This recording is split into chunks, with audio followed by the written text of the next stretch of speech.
Hello and welcome to the Young People Know More podcast. We're your hosts, Ben Edwards, Lewis Young, and Tyler Ewings. We are Additum Theatre, and this is our podcast, Young People Know More. Additum is a theatre company based in Plymouth, made up of 3 of us. We are all young people studying A-levels in Plymouth. We created this company as we felt we'd never seen fit to tell stories relevant to our generation. So our goal is to tell young people's stories from young people's perspectives and highlight the issues facing our generation as we move forward and inherit the world. Kick off this episode, we'll be playing a game we call Exposed, where we ask a question to help the viewers and us to get to know each other a bit better. So the question is, if you could live anywhere, where would it be and why? I'll start us off. Not the fucking UK.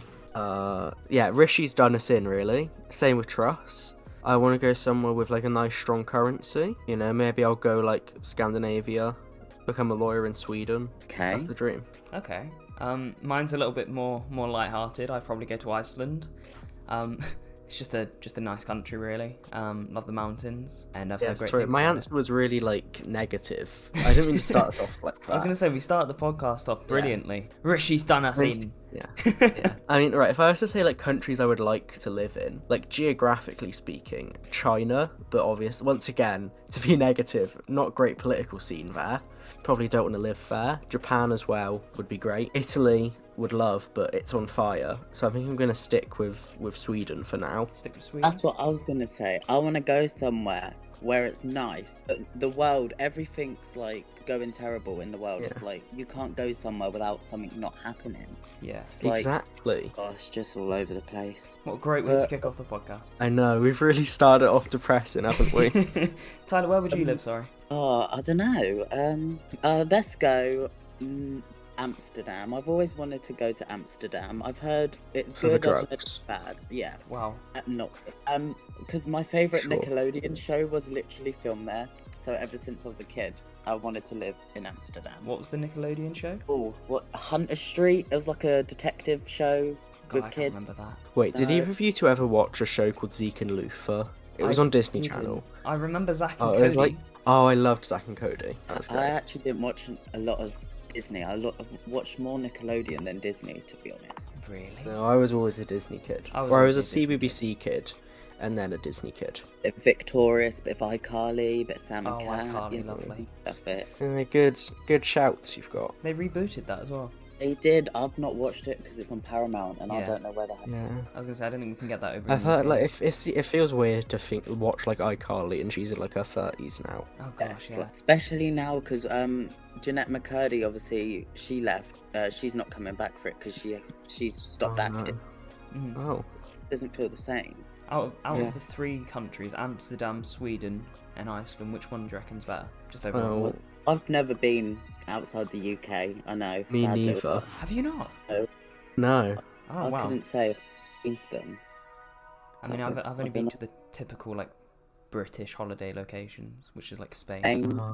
You're a big Benidorm fan. I've never been to Benidorm actually. I've seen the TV show though. Don't believe that for a second. I love Benidorm, the TV show. I mean, not the actual place. Never been, but love the TV show. I mean, yeah. I mean, Amsterdam seems nice, but Yeah. it's going to be underwater in like a couple years.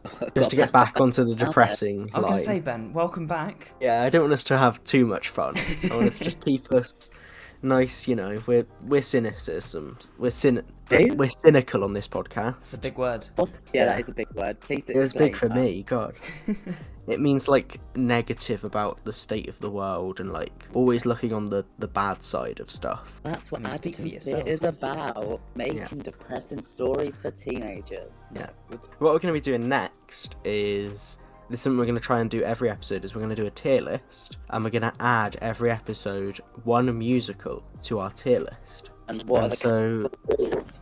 So the categories are masterpiece, perfection, great, good, mid, not great, bad, and shouldn't have been made. Shouldn't And have. our first musical is Come From Away. Oh, Will okay. you So any explain for the viewers thoughts on what that? Come From Away is? People who Lewis, don't do you want to take this one? So Come From Away is it's an amazing musical, I must say. But it's telling the story of a 9/12. So it's the events after the 9/11 attacks. Basically a town in the north, in Newfoundland, basically welcomed in thousands of people from planes, and gave them shelter for multiple days and treated them like family, pretty much. We actually have a bit of a connection to this musical because all three of us have studied it as part of GCSE drama, and so we all kind of know the show quite well. But we'll see. So where do you think it should be on the tier list? I'm going to start our off fourth? really kind of... I'm going to put it at perfection. I was going to go great, but I can agree with perfection. I think perfection purely because of the way it's made. And the great story. I think generally, like, musically, I think it's great, but I think what pushes it above for me is the use of, like, the really smart set design and, like, the really minimalist set and how well that's used, and also the use of multi-rolling. Like, every actor in this show is playing 3 or 4 different characters. And I don't think any of them are either off stage at any point, from what I know. And it's done really impressively. So that's why I think, are we happy to say it's in perfection? I think perfection, yeah. That's fine with me. Should we, for our first episode, add another one to the tier list, just to spice it up a bit? Why not? So, okay. Our next musical is Heathers. Oh. Okay, I'm going to say I've not watched it. I'm sorry. I've not watched it. I've heard a lot. I've not watched it.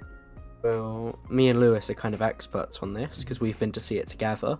As part of a birthday thing, me and Ben went to go and watch it in the local theatre. It was on tour recently. I think it's ending its tour soon, though. Yeah.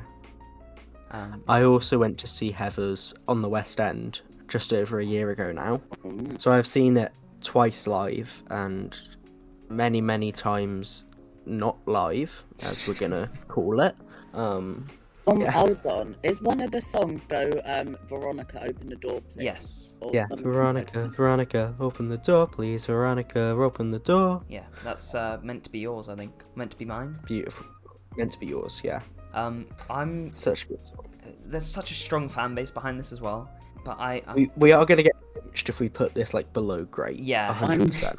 I was going to put good because I've not seen it, but I've heard good things about it. So for me, I'm going to put good. I'm sorry, you can't blame me for not seen it. I personally think it's better than Come From Away, and I would put it at the top of perfection. Okay. Oh, well, you I'm got good in a masterpiece, so I'm gonna disagree. I'm gonna put it below Come From Away, but that's I'm gonna put it in perfection, but below Come From Away, just because I feel like Come From Away has such a strong story. Not saying Heathers doesn't. Heathers has a great story, but if you delve into like the Come From Away story, I think it's a lot better. Should we agree to put it at great? Yeah, we'll put it at the top of great for now. For now. And we can always reconsider these down the line. But yeah, I think for me, the reason I want to put Heather so high is because all of the music is so good and so fun, and I can just sing it like all the time. Like My Dead Gay Son, I feel like I sing that so often. It's just great. That's not a song that many people sing, to be fair. They always go for it's great. Standard ones. And like Big Fun, Dead Girl Walking, so good. Big Fun's great. Yeah. Have you seen Ryan McCartan did like a gender swap Dead Girl Walking, and it's so good. I haven't, but I've seen the tour amazing. version do it. I feel like Like, that's the genuinely. annual thing they do. And like Heathers, when I first like discovered musical theatre, it was, as it is for many people, through Hamilton. But I really started to get into it because of Heathers, and I really like felt connected to that show. And also I loved the original film from the 80s, and so seeing it adapted so well makes me happy. See, that's the good thing though, is I don't feel many musicals get turned into films well.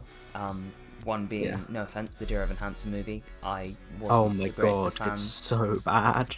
The Dear Evan Hansen movie is What about Les abysmal. Mis the movie? Again, I think the Les Mis film, it's good as a film, like the actors are good, but it just kind of fails musically. I 100% agree, because they all, little bit of a fun fact, they did all of their scenes in live. So usually when you make a musical film, you have to make your acting choices 6 months in advance in the recording studio.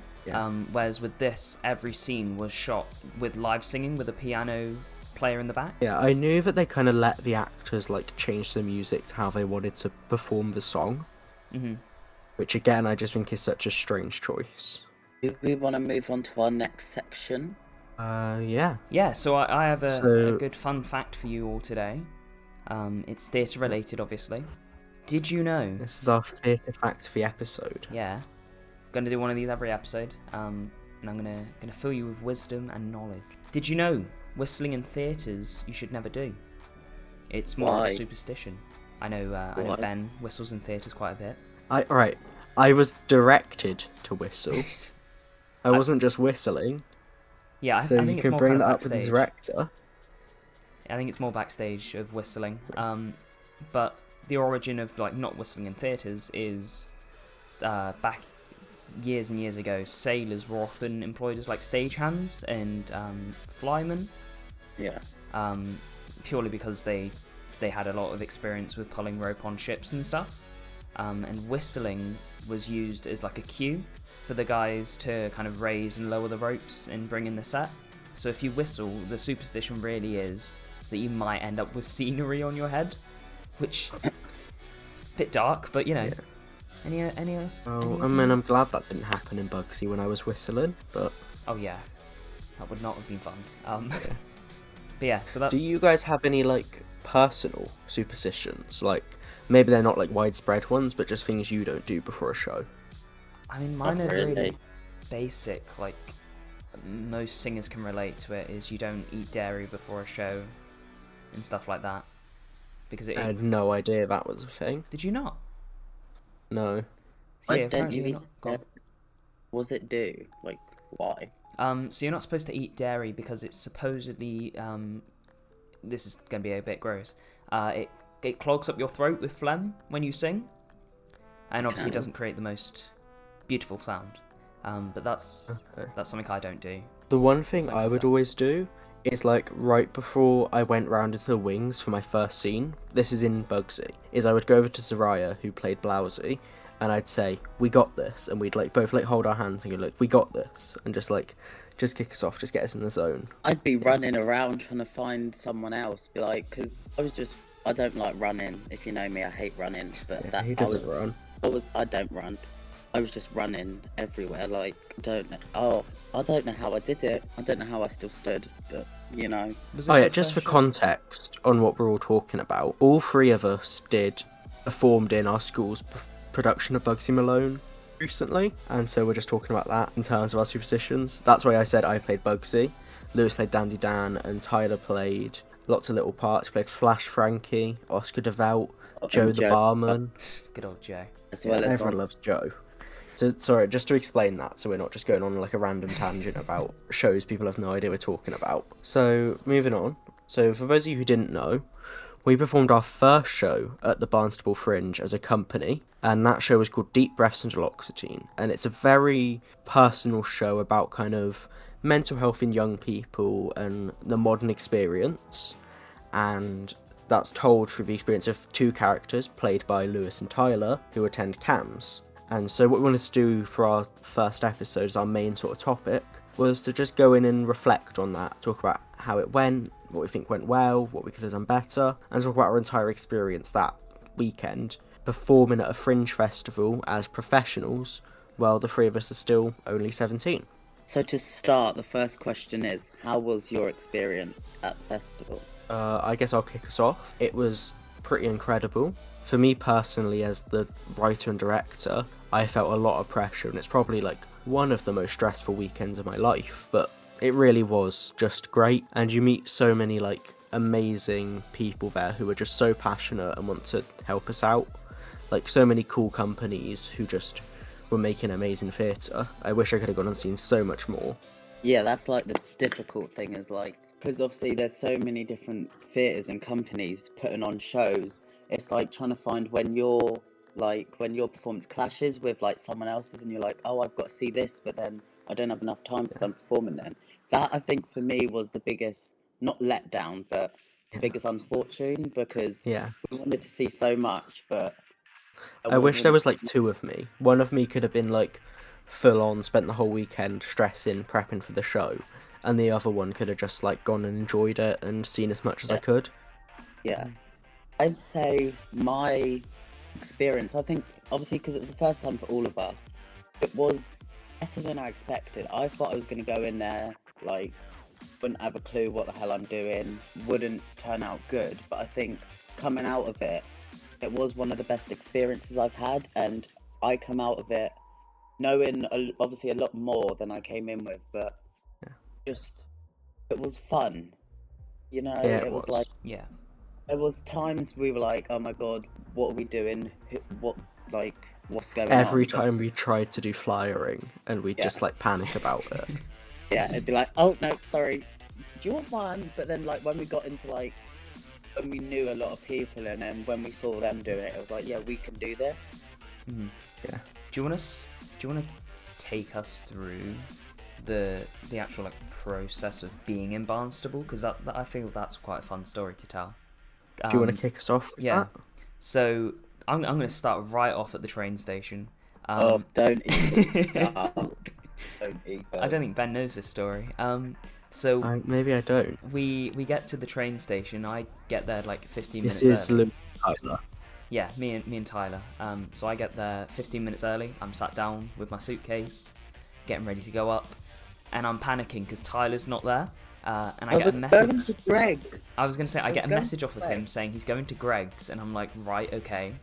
And he arrives 5 minutes before our train arrives, and he arrives and goes, Lewis. Our train was 10:15. I was there at 10 exactly. Yeah, okay. But then we get there, and he goes, Lewis, my phone's locked. And I'm like, don't know how. So his phone is locked. He can't have access to the train tickets, and it takes a good 6 minutes for his phone to unlock until we finally get the tickets. And with me, I get a lot of I like to be on or early to like a train just in case it arrives a little bit earlier. Just for context, while this was all happening, I was having a lovely road trip with my family. Like, driving to Barnstaple, it was great. Thanks, in one of them films, you've got half the cast of the film having a beautiful time, then it switches to the others, like, panicking. Yeah. Oh my god. Anyway, so we get onto the train. I did get you a sausage roll. I did get you a sausage roll and a donut. I'm just putting that out there. You did. I did get him, yeah. Also, can I just say, Tyler left, like, Greg's in his bag, like, all day that day. Oh, he did. There was, like, a steak bacon, like, his bag that he kept offering me, and it was in there literally all day. That was the sausage roll, because Lewis said he doesn't eat sausage rolls. He doesn't eat anything. No, I eat a lot. I just don't eat warm sausage rolls. I can't eat warm. I say... Sorry, Sure. Carry on. Okay. So we get onto the train, and it was lovely. I haven't been on a train in years, so I didn't realise there were reserved signs above the seats. So I just sat in a seat, and How? I don't know. Tyler just goes, Lewis, you can't sit there. And I said, why not? He goes, it's reserved. Turns out the people that were supposed to sit there were the people behind us. So they come in and they go, that's our seat. And I'm like, oh. And I spend about, what was it, Tyler, 4 minutes trying to mess around, trying to put my stuff in the lockers. You had what? Did you have a guitar case? I did. So in the show, I absolutely shafted you with the guitar case. I can't lie. So the guitar case we had rehearsed with, and I was like, oh, this is gonna be fun to take up to Barnstaple. And I asked Ben, like, oh, can we use like a violin case or something? He goes, no, I think a guitar case is like the character. And I go, okay. So we get on the train. Your guitar case, your suitcase. So it was huge. It was empty. There wasn't a guitar in it, and it was a huge, hard guitar case. Oh god, yeah, that was fun. So I had to mess around with it. I sat with it for about 2 minutes on my lap on the train because I didn't think it would fit in the overhead lockers. And they were like, "Oh, you can put it up there." And I went, "Oh, thanks for telling me now." So I put it in the lockers. We get on the first train. It's fine. We didn't really. Hold on, sorry. Did I? I forgot to tell you. Panland, because I was late because Panland robbed me, basically. Just wanted to put that out there. Panland robbed me because I went there, got my meal deal before I went to Greg's, then got a meal deal at Panland because, you know, I didn't know how long we'd be on the train. And they charged me a full price for a sandwich, and like so I just paid it, and I was like, yeah, done. But anyway, back to the second train. So we get on the first train, nothing said much because we got two people sat opposite us, and I get really uncomfortable, like, speaking loudly on trains with people opposite us.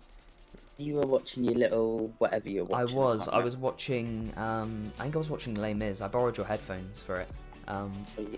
While this is all happening, just picture me, like, sat in my car with, like, sunglasses on, drive through the countryside. I have my sister's little dachshund on my lap, it's all great. So we get to the train swap over. We get onto the second train, which is nice because it's like it's a smaller train, but wider train, if that makes sense. And it was fairly Yeah. empty. And I get a call from my dad. This time we were on like a table to ourselves, so that was fine. Yeah, I made sure we got a table because that guitar case had its own seat and it wasn't in the locker and it wasn't on my lap. So I get a phone call from my dad and pretty much it was like, oh, are you okay? I was like, yeah, fine. I'm going to play Tyler at Uno and I'm going to win. Those words I regret now because we pull out Uno and then he pulls out Uno, what is it? Uno Cursed or something? Uno Flip. Uno Flip. Might as well be called Cursed. For those that don't know, you've got two sides to an Uno card on Uno Flip. It's the most complicated game in the world, I promise. We'll stick a picture up or something. Yeah, there you go. It's on the screen now. Anyway, so yeah, we had like the Uno Flip. Anyway, I won 3, Lewis won none. Just saying, I beat him. Thank you very much. What else did we play? Go Fish? Yeah, sorry. So Go Fish was... No, did I probably win? the best game. I won again. I won 3. It's on the Instagram stories, I think. What's the other game we played? We played Go Fish, we played Uno. There was another card game. Was there? Yes, there was, because I won that as well. And I was like, I don't like this game, but I won it anyway. It was Go Fish, because you took the mick out of Go Fish every time I said that. Yeah, it was a pain in the ass. But I think that's the only 2 games we played. Anyway, so that was fine. I lost, yeah, fine. Go and check out the Instagram stories. And we finally get to Barnstaple, lovely. And Ben gives us we give Ben a call, because we're in Barnstaple, we've never been there before. And I give Ben a call. Should I flip over to my perspective go on, for a Ben, second go on. before we get to the call? So I get to Barnstaple, and for some reason my family had brought all 3 of our dogs with us. And so we just had that whole deal to deal with that weekend. And so my parents dropped me off at the train station. I'm waiting for these 2. And we had to be at this event at 1 o'clock, right? And it's about 12:30. And I call them, they're like, oh, our train's going to get in like 20 minutes. And I'm like, what the fuck, we're not going to make it in time. And so I go on ahead. And I'm like, I'm going to get there and like meet the people and stuff and wait for you guys. And so I go on ahead, and that's when Lewis calls me when they arrive, is I'm like halfway to this first event. Just to clear up, the event is like a taster session for people to kind of come and watch and get a little glimpse of what our show's about. But we arrive at the train station, and I give Ben a call, and I go, hi, we're here.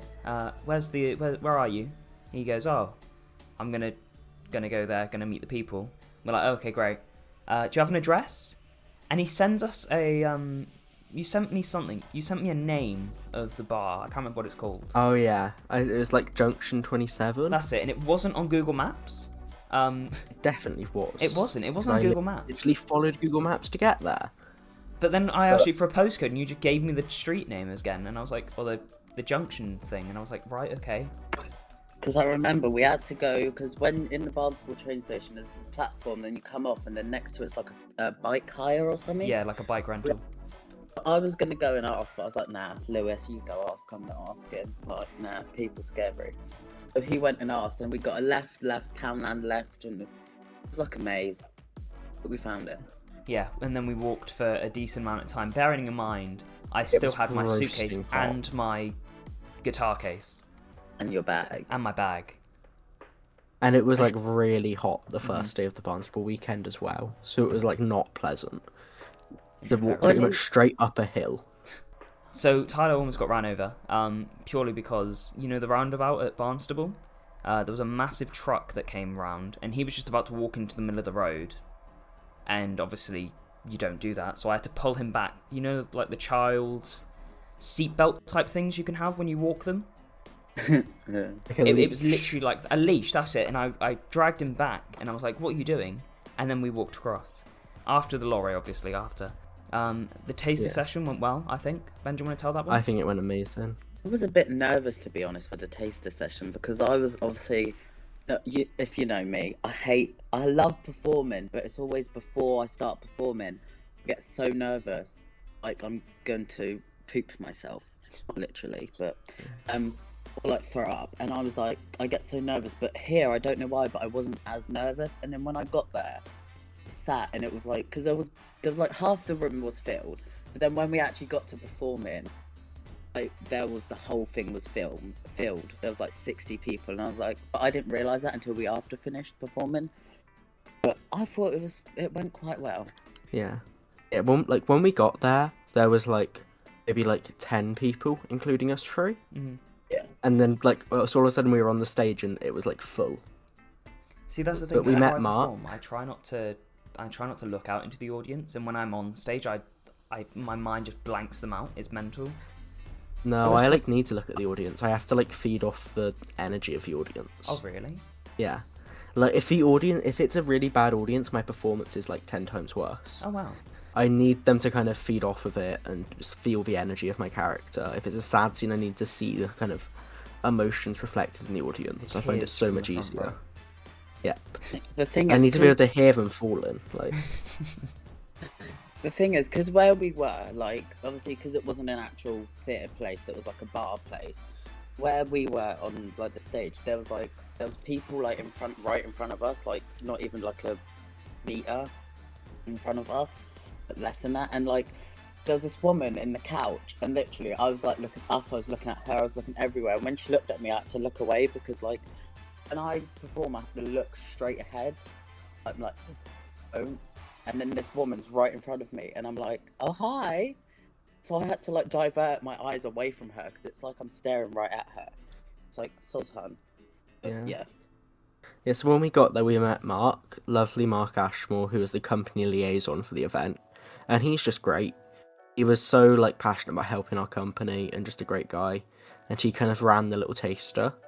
So we watch a couple like really interesting little 5-minute performances, and then eventually it gets to our turn. And then comes up to us, and I go up, I give a little kind of spiel about the company. And by this point we've realised we weren't going to be able to use sound design, which is a very big part of our show. It had a lot of sound. Yeah, a lot of sound, which Tyler wasn't a huge fan of all the sound because I couldn't label it properly, but... Yeah, so... like a whole day to try and organise the sound. But so I had to stand up there next to these two while they performed, doing the voice of the pre-recorded character. That was fun. I think. Yeah. So we performed a little 5 minutes. So I gave a little introduction and spiel about the company, and then we did a little 5-minute performance, and I read it. Lots of compliments on my voice afterwards. Everyone was very impressed by my robot voice. I think you did quite well, to be honest. Seeing as obviously you didn't rehearse it because we had the lines. Yeah. I was gonna say that. I didn't even have the script open for like the first 5 lines. I just had to like hope I was getting it right. Oh, go you then. I didn't have to learn my lines. We did. I mean, you two acted like you didn't have to learn your lines, so no. We'll take it as a compliment. Yeah. But yeah, overall, great taster session. We met some great people. Yeah. Some amazing Saw some great as well. performances. Yeah, I think most of the shows we went to see in the end were from that taster. Yeah. Another question, unless anyone else has got something to say. No. Nope. Okay. What was your highlight of the weekend? Seeing as we've talked about like the start, what was your highlight? My highlight of the weekend is, it's gonna sound really like sad, but I really liked hanging out with you lot as like a group of people, because we used to wake up, get into Barnstaple like city centre for 11 o'clock, and we'd always meet at the same bench. Yeah. And we'd basically, for me at least, I'd wake up, and then pretty much an hour later, I'd be in Barnstaple, and then I'd spend the whole day with these. Yeah, so I was going to say, we'd spend hours. I was always late, I'm sorry. I was always a bit late. Yeah, I think you were late all 3 days. Yeah. Yeah, it's because, my bus didn't turn up for one of the days. It was like 30 minutes late, so I had to get my dad to drop me in. One time I couldn't even, it was the first day, I couldn't even find the hell where I was going. One of the days I just... Well, one of the days was Armed Forces Day, right? Yeah, and we went and tried to flyer at Armed Forces Day. Yeah. Donuts there. I stopped flying and went to get donuts. Yeah, I'm sorry. me and Tyler, I say we tried to flyer. Lewis tried to flyer. Yeah. Me and Tyler gave up after about 30 seconds and bought donuts. Yeah, sorry, but yeah. But we walked all over Barnstaple with flyers. Yeah. And I We think got the like first... lost for like an hour one time, Yeah. and just walked around like a suburban area trying to get back to the city centre. That was your fault, Ben. You were like, oh, I know where we're going. And then I got us back, didn't I? you did, but you led us the worst way possible. Oh yeah, we basically walked like a lap of the city, Mm-hmm. but it's fine. It was. My highlight would, be obviously hanging out with you. I think the first performance went really well. Seeing as, obviously, it was our first performance, and a few people did turn up, seeing as it was our first performance. But obviously, as we went through the weekend, more and more people showed up. So I think performance and like the getting ready, it was fun. Like the hanging out. The one thing is wimpy when we didn't get our Sundays. Yeah, So because it was shut. It was a sad day. Performance because because it was shut and we wanted to get ice creams after on the first day, but it was shut, so that was sad. Okay, I think I have 3, and so I'm just gonna go through like my top moments. So, okay, firstly, I've got to give a shout out to Breakfast in Weatherspoons on the Saturday. Oh yeah. Oh, no.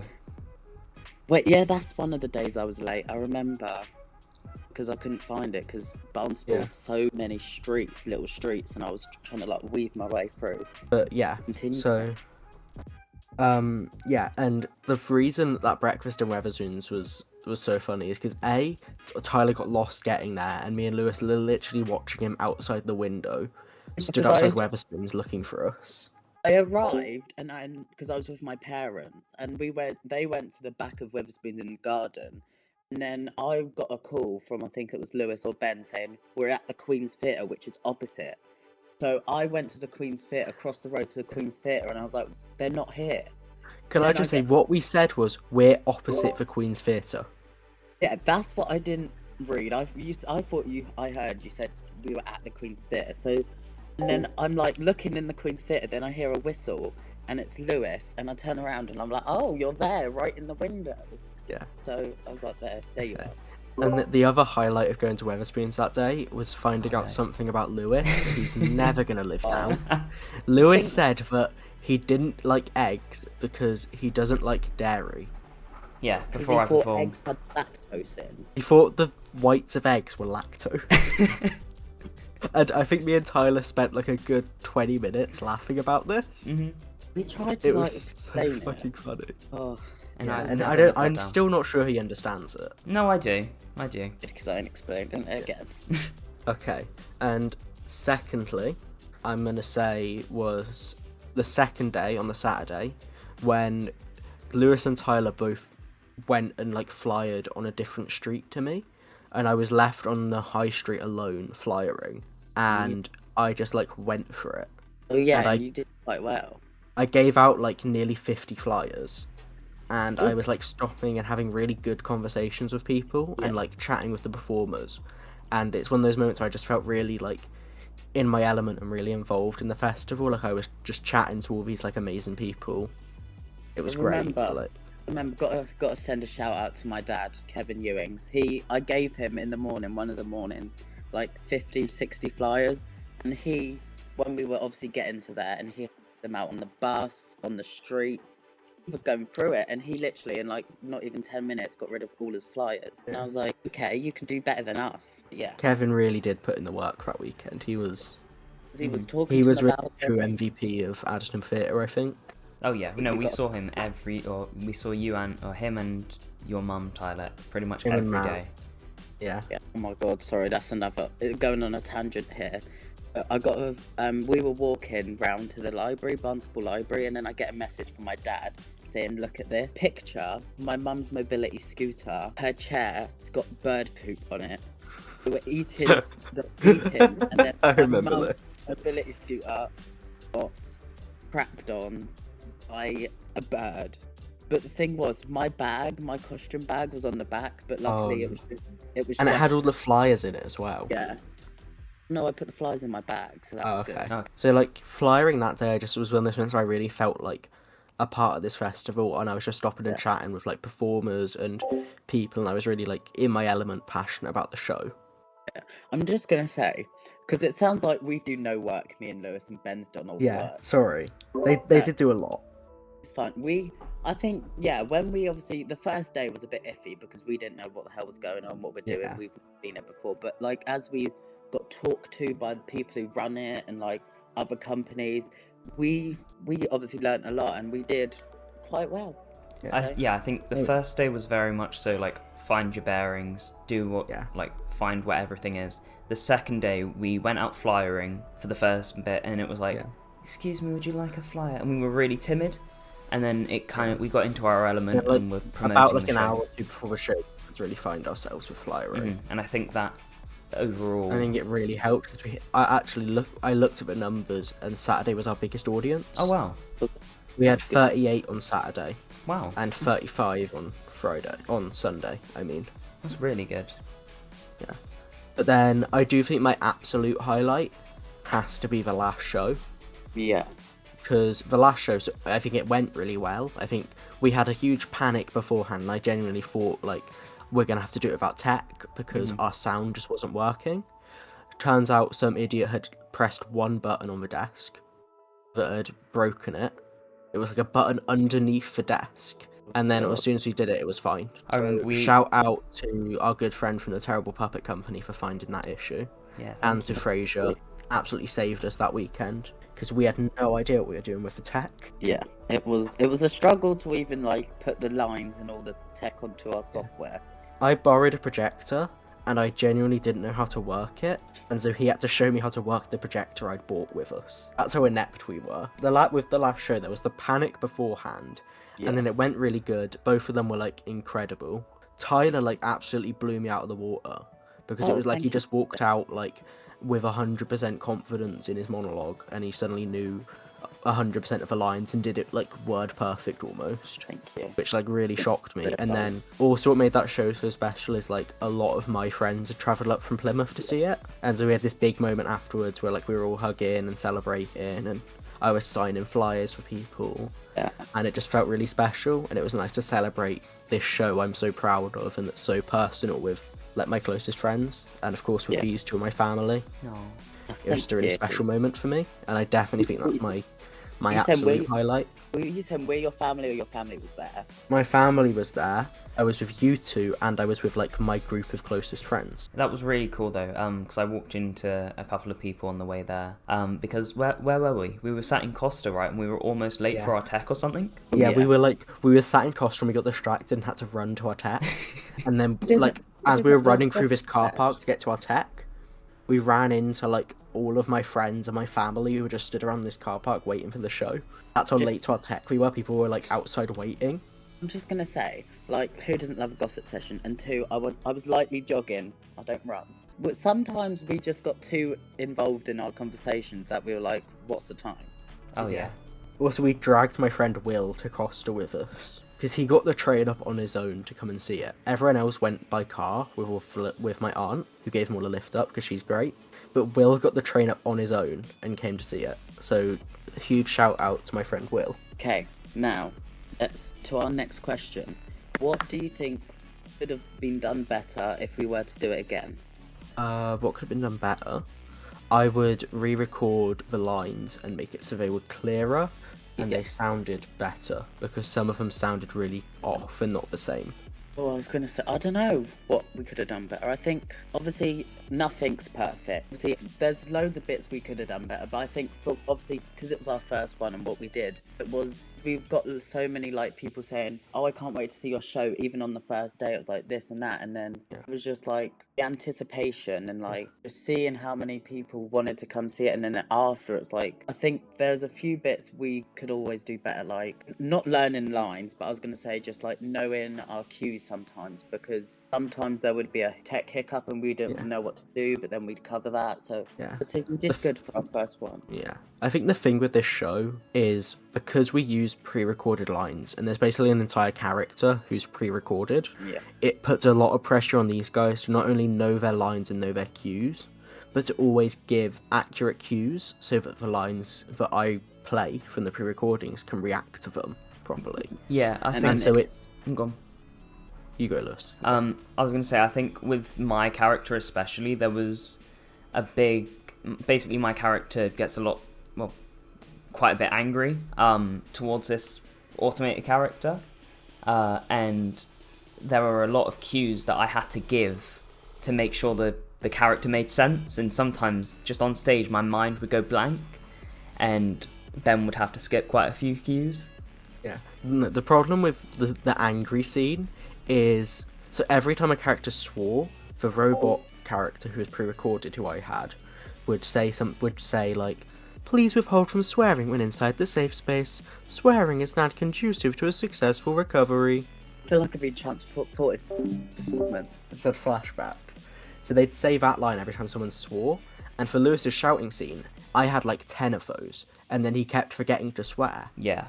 He'd say the right lines, but he would cut out all the swear words, and so I'd just have these swear lines and having to like skip around them or like play them when he didn't swear. Mm-hmm. So like my biggest note for Lewis after the first night was swear more. He comes to me and goes, "Lewis, it was brilliant. Just swear more." And I was like, "Right, okay." That was the one note I think you gave me that I took on board. That was the biggest note I gave Lewis. Something I feel we could have done better. It's hard, right? Because it's your own production. You don't really ever find faults with it. But I guess it would be to, I don't know really. I don't think we could have done anything better. We'll say that. Right. Yeah. My philosophy is the last night of a show it's always perfect, because if that's the last time you do it, that's what it's meant to be. Exactly. And so until we know we're going to have more shows of this and we get it in rehearsal room again, that last show was perfect. And that's all we can say. Have we touched on our taster session in the rehearsal studio or not? Do you mean the one we did at school? Yeah. Yeah, we can talk about that a bit. So pretty much we had how long of rehearsal time? 6 weeks, maybe? Yeah.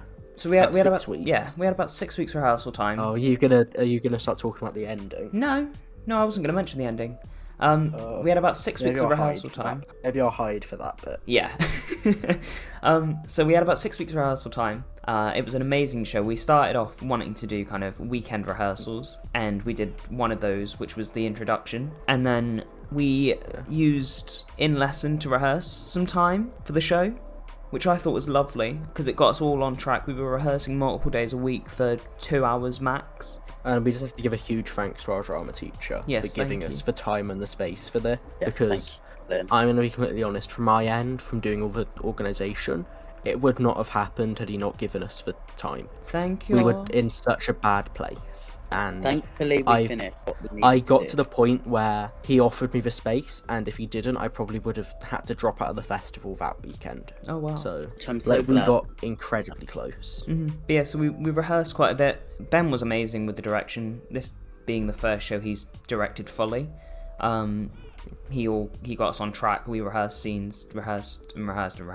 So we rehearsed multiple times a week, and I feel that really benefited us. And it got to a week before the rehearsal, or week before the show, was it? On the 19th? The ending was finished the week before. Oh, do you want to talk about the ending? I think we should talk about the ending. Okay. I think I don't want to go too much into like the whole process, because I think we'll talk about that next week. But I think we should talk about like the ending situation. You can talk about the ending situation, Ben. That's on you. The ending. So the way I wrote the script is basically in 3 big blocks. So I wrote the first bit up until the end of Lewis's first monologue, and that was written, and I was happy with it. And then I took that into the rehearsal room with them, and we made some edits and kind of perfected that bit. And then I kind of took their ideas on board and used watching their performances to develop the next section, which went up to the end of the end of Tyler's second monologue. And that was really good, and we had that for a couple of weeks. And that was kind of the end of May we had that from. And then the ending, I had been conceptualising, and I probably had about 10 different drafts of the ending, none of which I was truly happy with, until eventually I wrote an ending. But eventually we got to so we performed on Monday the 19th, we did our taster show at our school. I think it was like that Thursday I finished the ending. Before that, it was really, really close, but we did it, and I think the ending is maybe my favourite part of the show. Yeah. So it creates mystery, right? Because I had multiple people come to me and go, "Is it this or is it this?" And I was like, "It's up to you." Yes. Didn't know if you wanted to talk about it, but like, see, we had to, because originally the script we did was too short, so that I think impacted you as well, because what we had was a bit too short, so we had to then go back to the drawing board and you had to like add bits. I think that's another thing. Yeah. I mean, I had to expand upon the script a lot of times, but really it was just, I think I'm pretty good at writing monologues, but I can't write dialogue. And so my dialogue things were always really short and really boring because I just wanted to rush through them and get to the beaty stuff I knew I could write. Yeah. And so for me, it was a lot of, like, it was really difficult to make it longer. Because when it's a show that is really about human connection, I really struggled to write dialogue. I just think it wasn't working. But luckily, we kind of ended up working together to come up with the ideas for a lot of the dialogue. Which I think made it a lot better. Because we kind of, or you came in with a script and were like, look, this is what I've written. I'm not the best at writing dialogue, but if you've got anything that you want to change or do so, feel free. And I think that, for me personally, gave me a lot of freedom to expand my character a lot more, because I think I picked up the script the first time, read it through, and I was like, oh, okay. And then we read it through a second time, and I changed a couple of the words just to... You were really good at kind of bringing your own mannerisms to your characters, both of you, and it really came through in the performance that you really embodied them. So what do you think you learnt from the weekend in Barnstaple? What do you think was like the biggest thing you took away from it?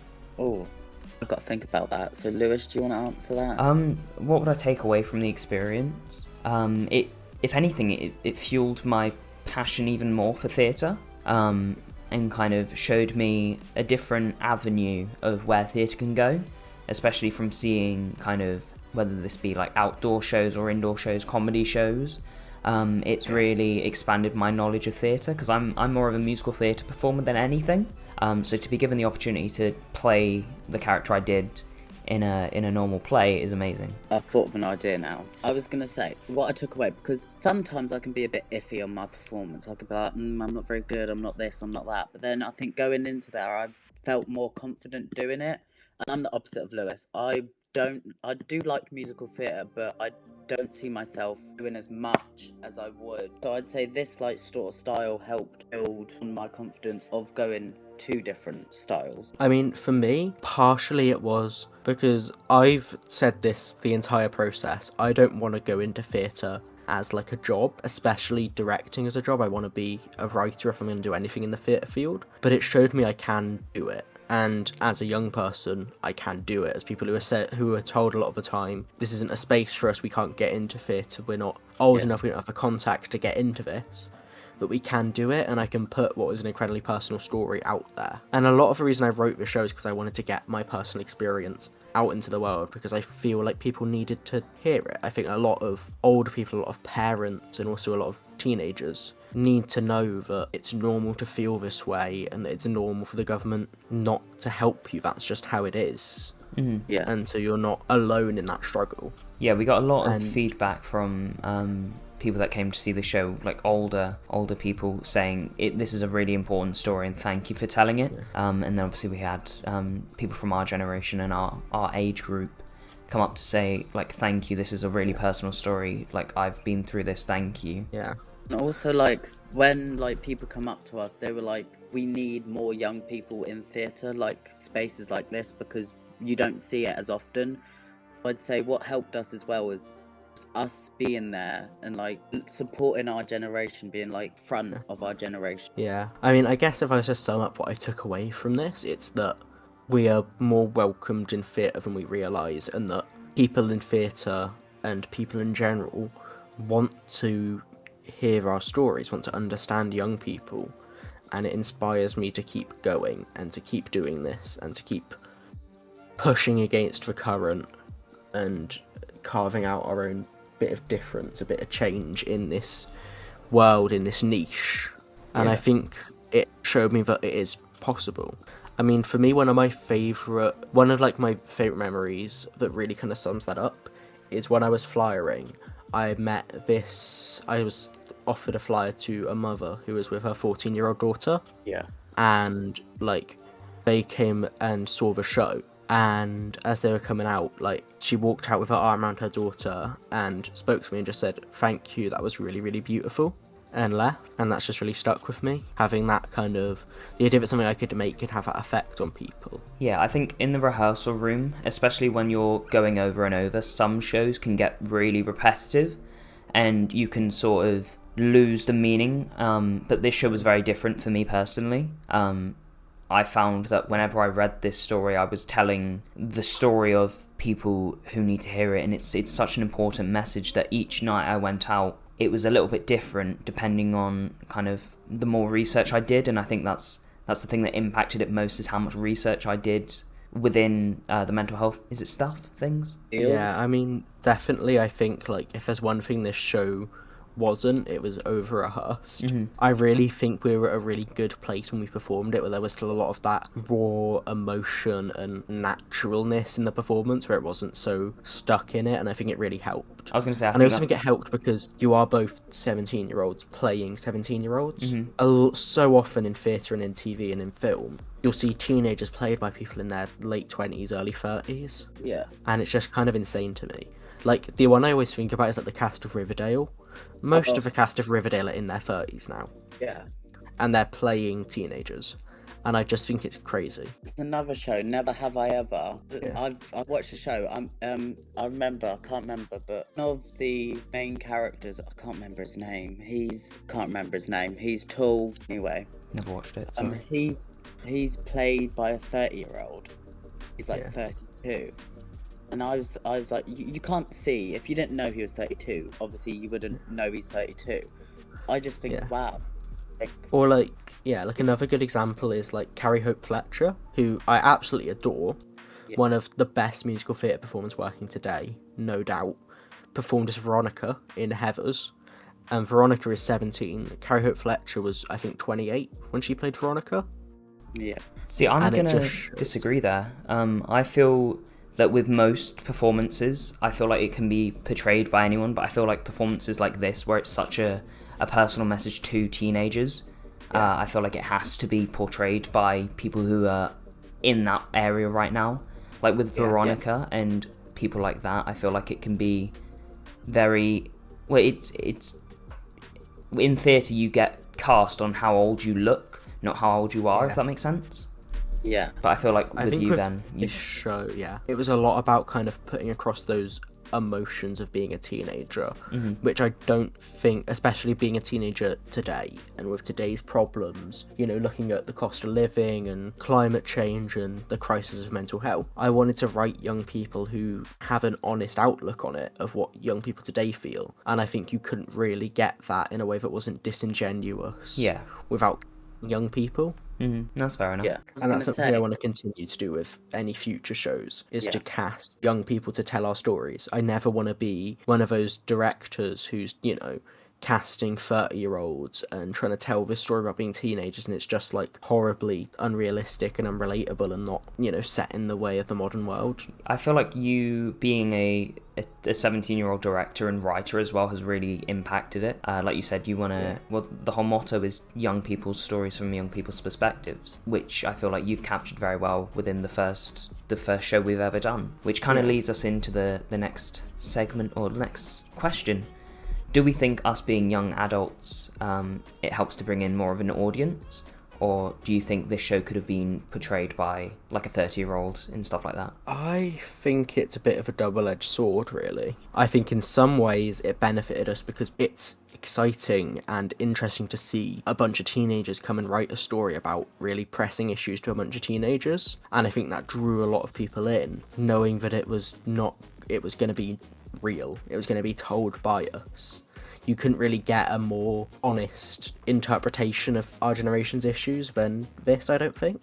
That's fair enough. And I think that drew a lot of people in, but also I do think there is still the aspect of the stigma that we were there for a joke or we weren't to be taken seriously in theatre. And I don't know whether that put some people off. Yeah, no, I think on the first day, 100%. We're not quote-unquote professionals. No, I think on the first day that was very much so the thought process of some people was, oh, these are like the youngest people, and stuff like that. Although we weren't the youngest people there, from what I understood. No. We were one of the younger groups, because usually we were the youngest. Yeah, with the youngest theatre performance. I was the youngest director and writer there by a long shot. I think the next youngest director there was in his mid-20s. So, but there was only 2 younger performers there. Yeah, and who are usually only a year younger than us. they get quite university students down there, and it's unlikely that they get like A-level students. So it was a nice kind of shake-up. Yeah, and they said to us that when they saw the kind of list, when they drew, because they draw it from a hat for Barnstaple, when they drew it from the hat, it was a lot of older companies, more kind of namestay companies, and so I think they said we were a really nice presence there, and a really refreshing presence, and I felt like that in a way. I really felt like we were there, part of this community, and a lot of the performers were excited to see us and speak to us and stuff. Yeah, I was going to say I had quite a few companies come up and just say like, oh, your show was amazing, like thank you for telling it, and it was a nice sort of reassurance that our story is being told in the correct way. Yeah, I was just gonna say, like, obviously, because we were young, so how could, like you said, like, younger people did come to see it, how can that, like, lead into maybe if they wanted to do something like what we've done, how can us come in forward, help younger people into like, theatre, like, do what we've done, basically? I think the best thing you can do is come up with an idea that you genuinely believe in, that you think is good and worthwhile telling, and get together with people who share your ideas, share your ideals, and also think it's worthwhile telling, and just get it out there, write and play with it and apply to stuff and chat to whatever people you know who have any idea of the industry. Whether for us that was a drama teacher, I reached out to a drama teacher, and to my sister who studied theatre. They were my first port of call with this show and helped me a lot, and so it's just reaching out to anyone you know who could have any idea of how you can take this, how you can make it, and you really want to take as much influence from the world around you as possible. Yeah, I feel like that's very much so the style of theatre we were aiming to make is kind of real world, because I know some people can go into like imagery and like into like a fake world, but this felt very real, and I'm sure that's what you were going for. I mean, yeah, it's meant to be. The way I saw it is it's the most realistic dystopian future ever. Like, I think I said that it was set in 2024. Wow. So a year.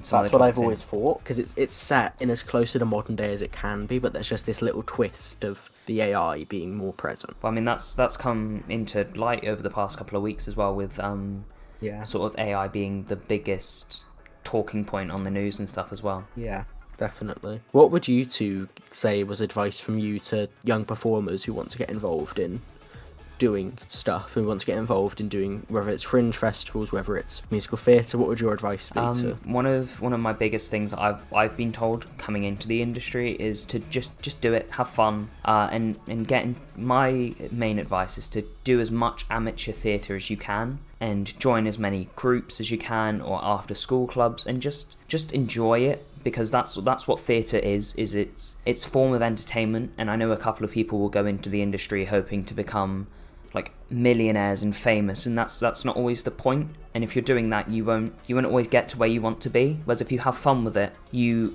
have a true passion, I feel like you will enjoy it either way. Yeah, definitely. I was gonna say, just don't let things hold you back, because sometimes you think you can't do it, but if you work hard for it, you can.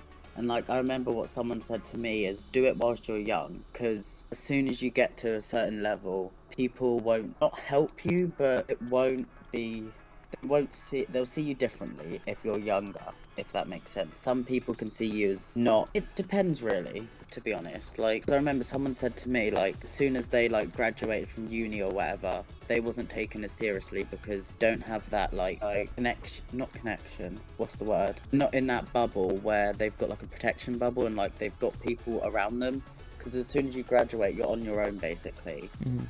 And that can be difficult, but when you're like, you know people, it's easier, if that makes sense. And I think the big thing is, Ben, you mentioned it a while ago, is playing with it. So throughout our kind of creative process, we played a lot with the script and played around with ideas, and I think that's having the acceptance of being able to play with stuff, because I know for a lot of writers, once you write something, it's like your baby and you don't want to get rid of anything. But I feel like you were very good at kind of going, okay, yeah, maybe this didn't work, or we can play around with this. I mean, I threw out an entire character really early in the process because originally there were 4 of us, and one of the performers dropped out due to some of her personal circumstances, and I was like, I could find someone else for this, or I could focus on getting it as good as possible with these 2 characters and with playing with just their relationship and looking at the perspective of these 2 characters' relationship. And so I did it, and I chucked their character out and moved on. How do you think this performance would be different if you did have 3 characters? Would it be different to how it was now? So different. It would be longer, definitely. I think it would be way less character focused, because I would have had to split the time I was able to give to each of your characters across 3 people, and I think the dialogue scenes would not have been as personal, and I think we wouldn't have built as personal a bond. But also I think we could have played a lot more on that theme of family with it and stuff. So I think there are pros and cons, but generally I'm really happy with how it has worked out with just having the 2 characters. And so, Does anyone have any kind of final thoughts they want to give on how they think the show went overall? Describe your process in 1 word. There you go. My process in 1 word? Or your experience in 1 word, sorry. Well, to describe my experience, I would call it just like really incredible. That's 3 words. No, 2 words. Incredible. There we go. Tyler, how would you describe it in 1 word? Motivating. Motivating. I'm gonna go really basic and say enjoyable. No, I'm gonna say enlightening. It's enlightened my thinking. I definitely think a really good part of this was how close it brought us 3 together, and as a company, because I don't think, to me at least, I didn't really consider us a theatre company until that weekend.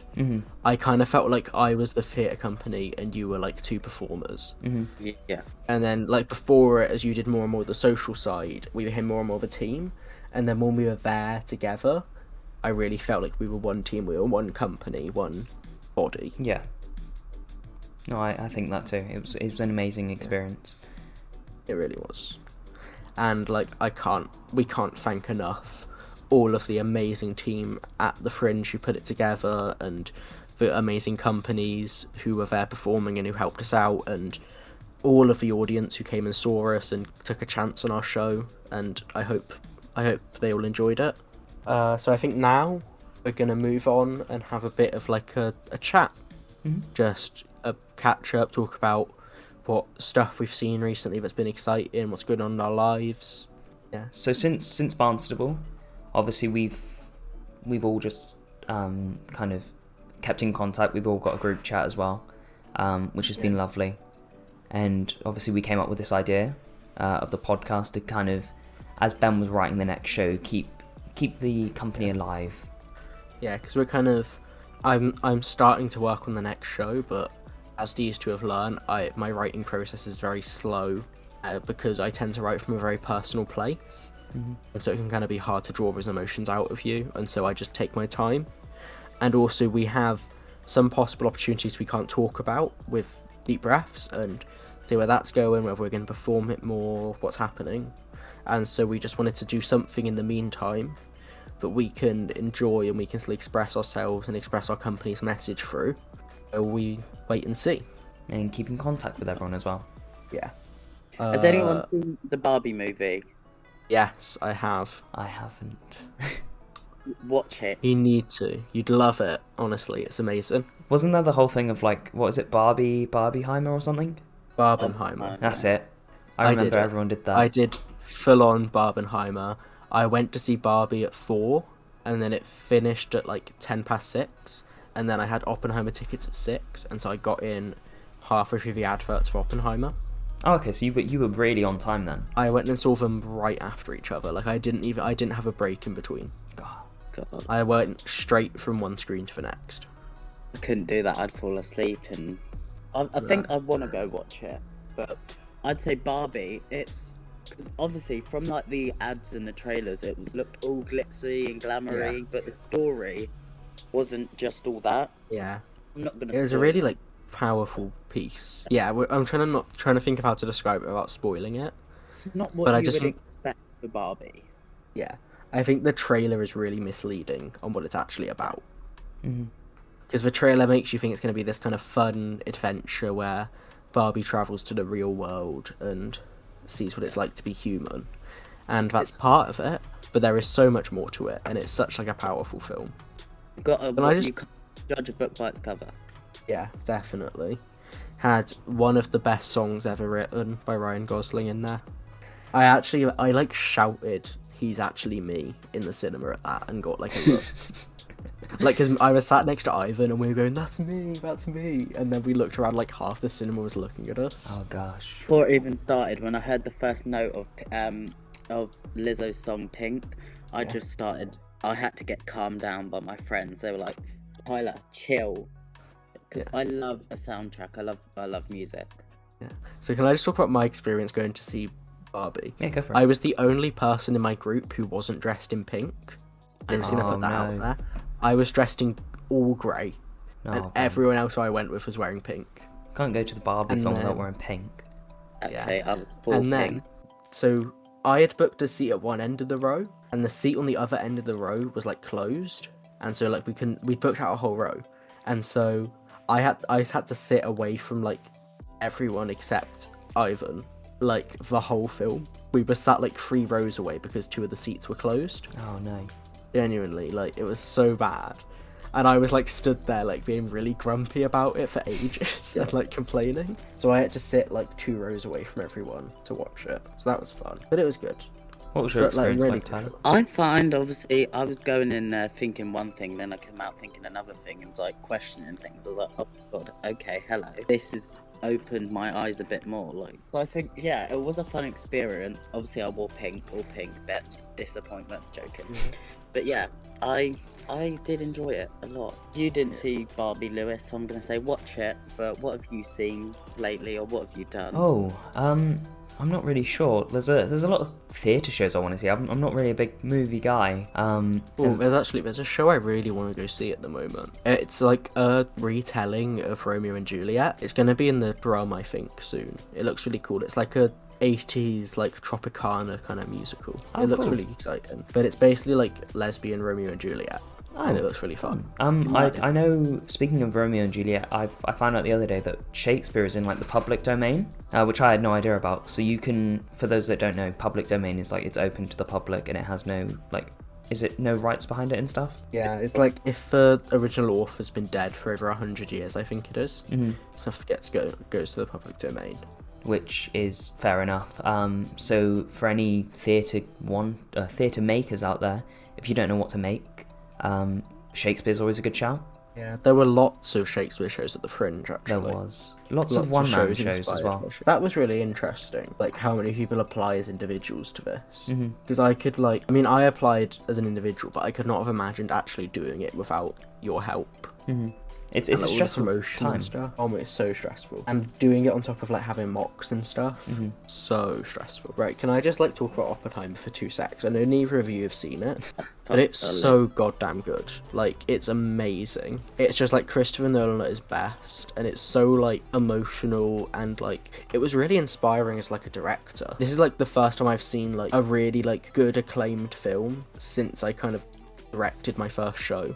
And so I really saw it in a different light, which was really interesting. Well, I think my dad said he wants to watch it, so I'll probably go with him. Do you two find, like, as, like, the more and more you become, like, professional, like, semi-professional performers, you, like, you watch films differently and you kind of pay more attention to, like, the actors' performances? Since I started, like, A-level media, and I've learned more about the process of filmmaking, I think I have. Like, I look at it and I'm like, oh, that's how they made it. Oh, yeah. Yeah, I was going to say, I struggled with A-level media for a while, but it's always changed my perspective, because I did GCSE as well, and ever since then I've always looked at movies and gone, that's a wide angle, that's a close-up, that's a long shot, you know? I don't look at it like that, but I always look at, like, the directing decisions, like how stuff is shot, and also like the way the film is structured, and like the writing I always focus on really closely. Like I think about like, oh, that's really good dialogue, like they're getting the information across really well in this scene. Just one last thing, we want you to send us in some ideas for fake products which we're going to make into a small like advert skit which will perform at the end of the podcast. So you can either email us at additum.theatre@gmail.com, and if you do email, label it Additum Theatre Advert Idea in the subject bar. And also you can message us on any of our social medias, which is a link to our link tree going to flash up on the screen now on the YouTube video. and you can also find us at @Adatum_theatre on most social media platforms. And so that's it for us for now. We have been Adatum Theatre. I've been Tyler. I've been Lewis. And I've been Ben. Thank you very much for listening. This has been Young People Know More. Have a great day. Bye. Bye. Bye.